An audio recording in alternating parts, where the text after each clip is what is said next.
Salut tout le monde, ici Adrian Mercier. Bienvenue sur ma chaîne, dédiée à notre belle planète et aux enjeux de l'écologie.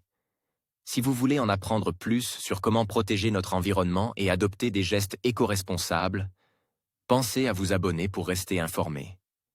Prêts à explorer ensemble? C'est parti. Bonjour à tous. Aujourd'hui, je vais aborder un sujet qui pourrait sembler alarmant mais qui est essentiel à connaître, la Nouvelle-Zélande pourrait être frappée par des vagues de tsunami atteignant jusqu'à 28 mètres de haut. Dans cette vidéo, je vais vous expliquer les causes de ces phénomènes naturels, les zones les plus à risque et comment se préparer en cas d'urgence. Restez avec moi pour découvrir des informations cruciales qui pourraient sauver des vies. Phénomène généralement dévastateur, les tsunamis restent imprévisibles.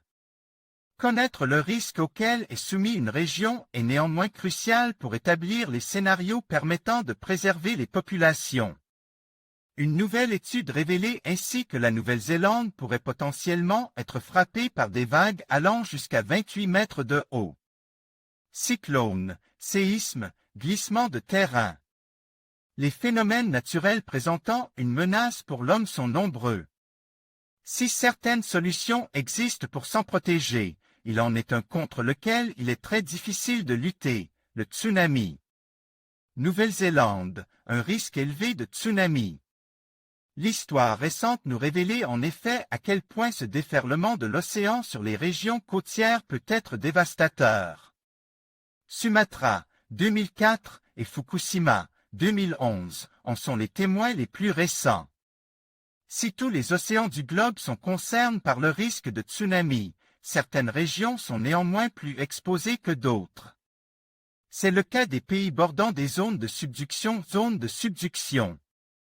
Là, la croûte océanique s'enfonce sous une autre plaque. Ces mouvements tectoniques sont régulièrement à l'origine de puissants séismes qui, à leur tour, peuvent provoquer d'importantes vagues de tsunami.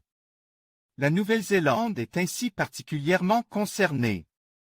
Elle est en effet bordée par deux zones de subduction, celle de Ikurangi et celle de Tonga-Kermadec.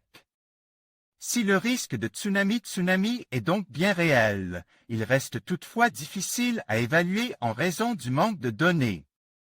Malgré les digues, le tsunami qui a frappé les côtes du Japon en 2011 a entraîné d'importantes destructions. Yarn USA, Flickr, CC BY NCND 2.0 des vagues pouvant atteindre 28 mètres de haut. Sur la base d'une analyse statistique regardant les 30 000 dernières années, une étude publiée dans la revue Journal of Geophysical Research, Solid Earth vient de révéler que la Nouvelle-Zélande pourrait potentiellement avoir à faire face à des vagues de tsunamis pouvant aller jusqu'à 28 mètres de haut. Ce type d'événement majeur semble cependant extrêmement rare, avec une période de récurrence allant de 2500 à 1000 ans.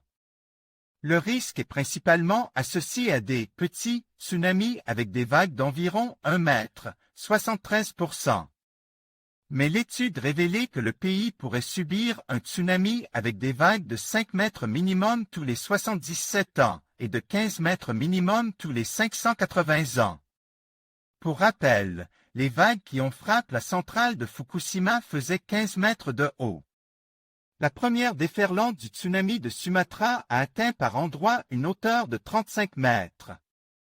Ces résultats aident à mieux apprécier le risque de tsunami dans cette région du monde et à la mise en place de moyens d'alerte et de scénarios d'évacuation adaptés.